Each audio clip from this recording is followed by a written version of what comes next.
Hi, I'm registered nurse Jeff Collins. Today we're going to be discussing effective nursing communication as it applies to patient reporting and patient handoff. Perhaps some, if not most of you, are sitting there today wondering why it's important that we discuss nursing communication. Why is nursing communication important? Specifically, why is patient reporting and handoff a concern for nurses today? It's imperative that we facilitate effective patient handoff and communication, not only because it's for the good of the patient, but as nurses in the state of Mississippi, we are required by the Nurse Practice Act to appropriately and effectively report patient condition during any time that we transfer the nursing care from one nurse to another.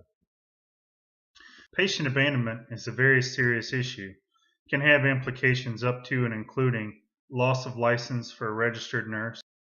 According to the Mississippi Board of Nursing position statement on the subject of patient abandonment, in order for a patient abandonment to occur, the nurse must have accepted the patient assignment, thus establishing a patient-nurse relationship, and severed that patient-nurse relationship without giving reasonable notice to the appropriate person, including a supervisor employee, so that arrangements can be made for continuation of nursing care by others.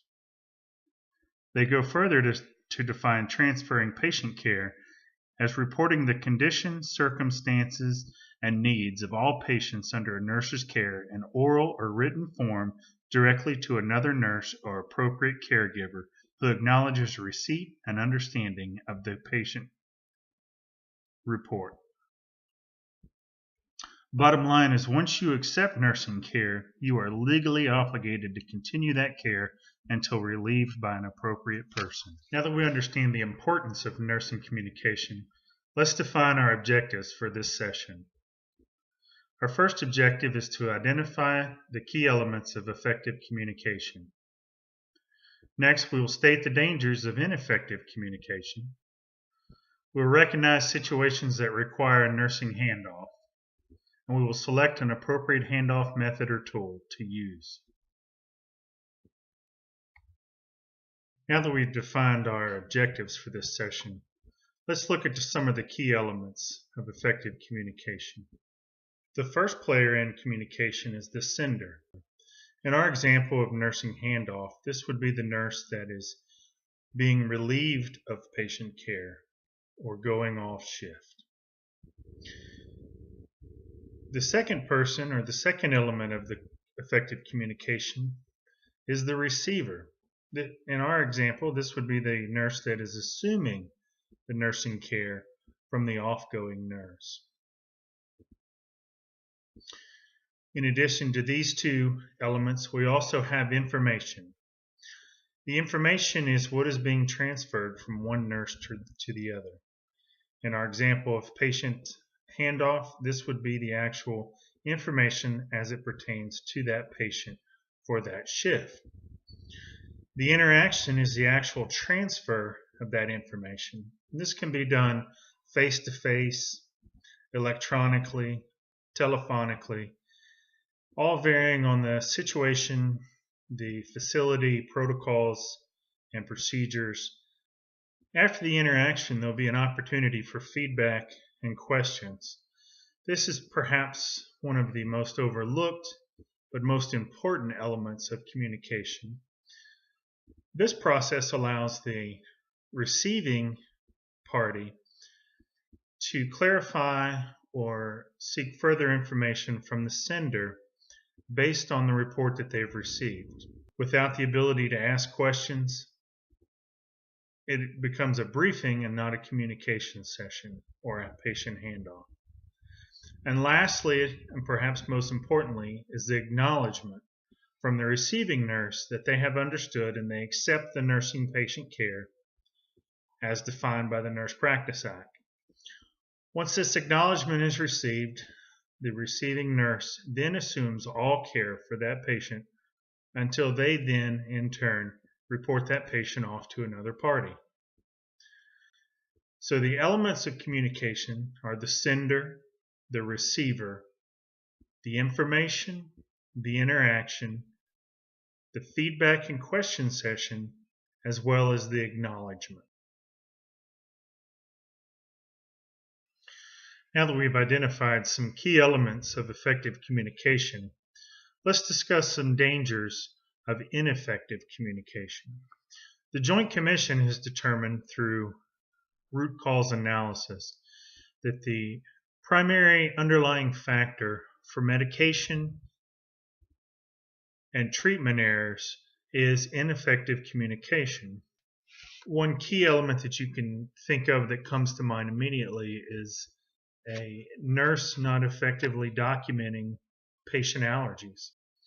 When that information is not accurately documented in a communication form, oftentimes physicians and pharmacists will prescribe medication that the patient is known to have a reaction to. Treatment errors are also a result of ineffective communication. Of course, perhaps the most bizarre and grotesque example of this is patients have had surgery on the wrong limb or the wrong foot was amputated, or perhaps they had biopsies completed on the wrong lung or the wrong lobe of a lung. Again, these can all be tied to improper communication, either from physician to physician or nurse to physician. But the root cause, as found in the vast majority of cases through studies by the Joint Commission and the Centers for Disease Control and Prevention, all tie back to improper communication. Another danger of ineffective communication is adverse reactions.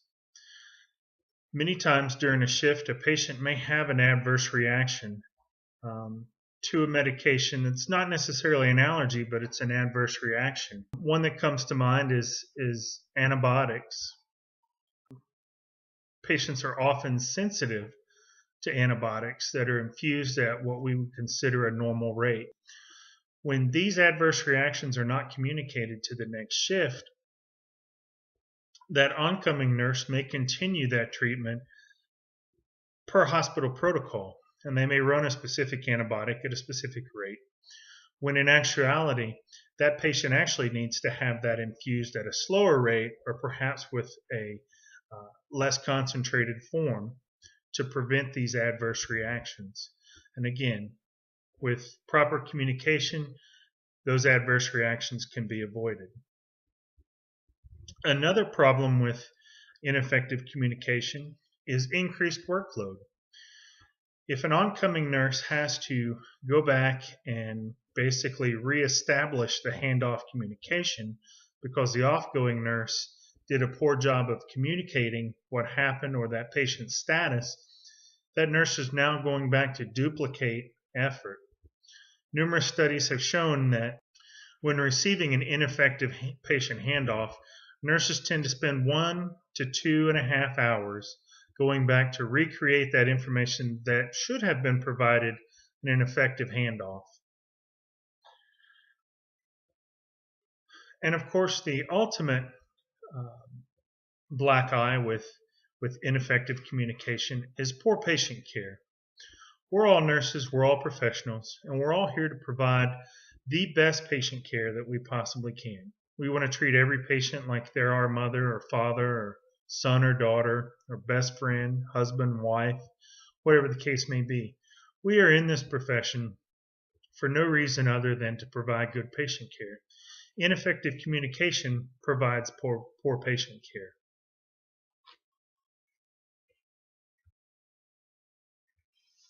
Now that we've discussed the dangers of ineffective communication, let's look at some examples of when nurse reporting would be required.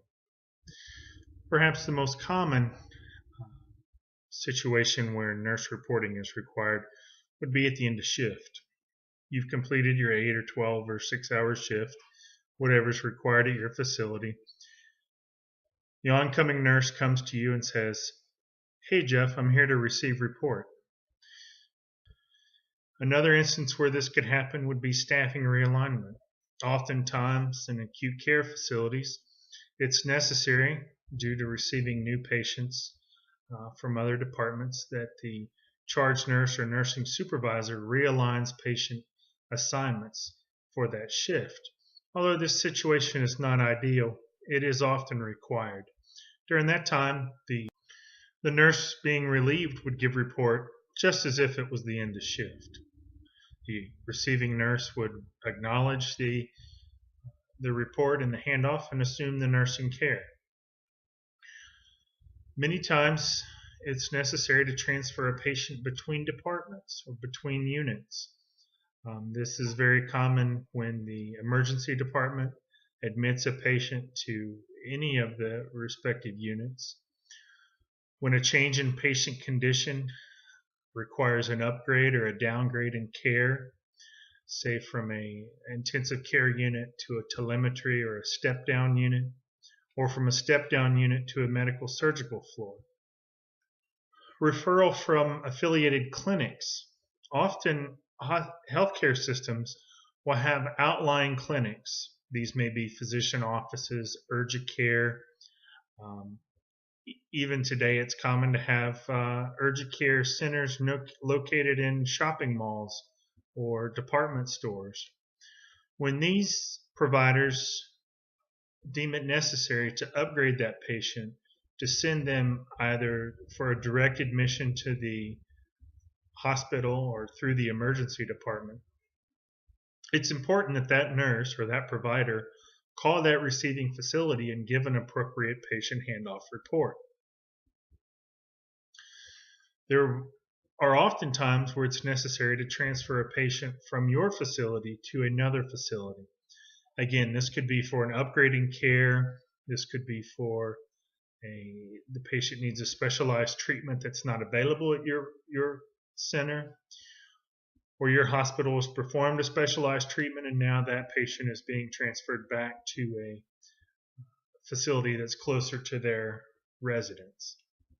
Any of these cases require that an effective patient handoff take place. The nurse communication that a lot of new nurses have the most trouble with is notifying a physician or other provider that the patient has had a change in status that requires their attention.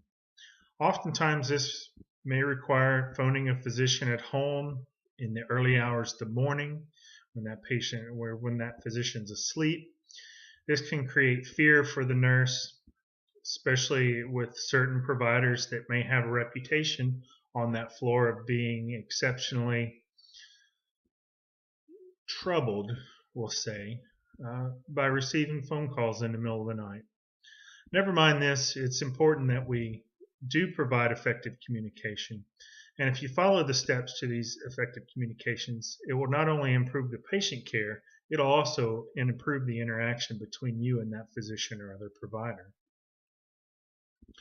It's always important that you have your information ready, have it at hand when you telephone a provider, a physician, a surgeon, specialist, especially in the middle of the night. The last thing the physician wants to hear is what the patient had for breakfast almost 18 hours ago. Get straight to the point, be effective, tell the physician or the provider what they need to hear and what they need to do to remedy the problem. Another situation where patient reporting is required is, depending upon your state and hospital protocols and procedures, is notification of a coroner, a medical examiner, or organ recovery agency when a patient is near death or death has occurred. You should follow your hospital protocol and procedures for reporting these instances, as each has their own specific instructions and who or when these notifications take place.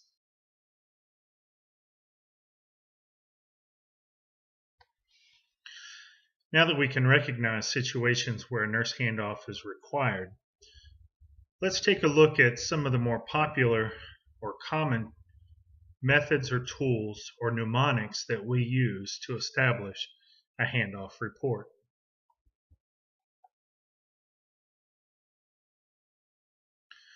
The first tool we'll discuss is perhaps the most common that you'll see here in the Mississippi Gulf Coast at our local hospitals, and that's the SBAR report.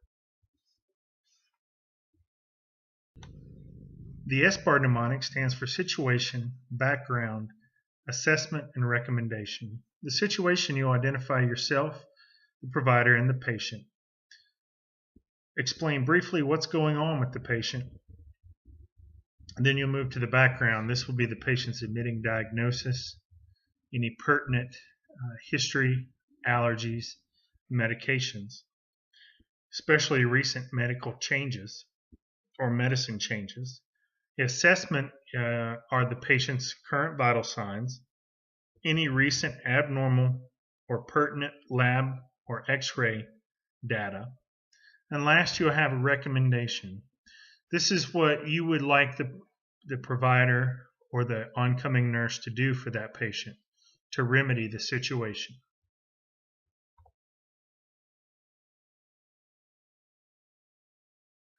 Although the ideal mnemonic is more commonly employed between physicians, the nurse should still be familiar with its meaning. With ideal, you have identified diagnosis, events that led up to this current situation, anticipate or what the provider expects to happen next, and last is to leave time for questions and acknowledgments. The I pass the baton mnemonic is perhaps the most lengthy of the mnemonics that's commonly in use. The I pass baton mnemonic stands for introduction of yourself and the provider, identifying the patient, giving your assessment, stating the situation, and patient safety concerns.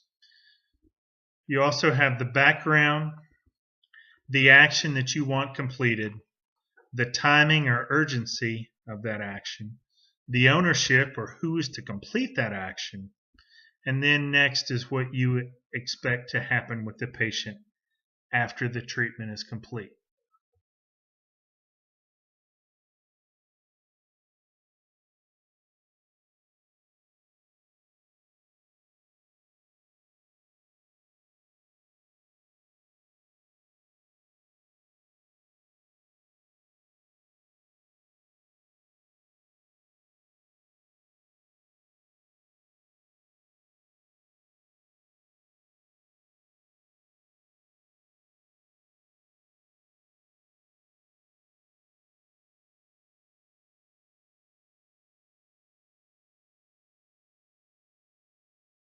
The shark mnemonic is more or less a restatement of the S-bar mnemonic, with the addition at the end for questions. Although not specifically spelled out in the S-bar protocol, questions are an important part of any nursing handoff.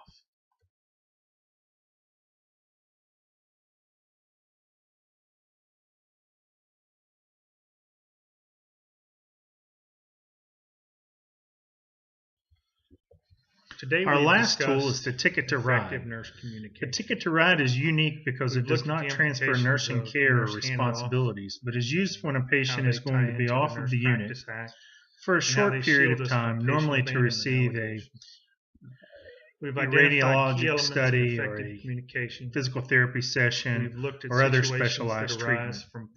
It's very succinct, and it only covers those things that are needed by the staff in the department that your patient is going to, things such as the patient's name and allergies, whether they're a fall risk, any mental status changes that they may have, any oxygen levels if the patient needs to be on oxygen while they're out of the department, as well as their code status and what should be done in the event that the patient were to arrest while off the floor. Handoff tools that are used in hospital settings today.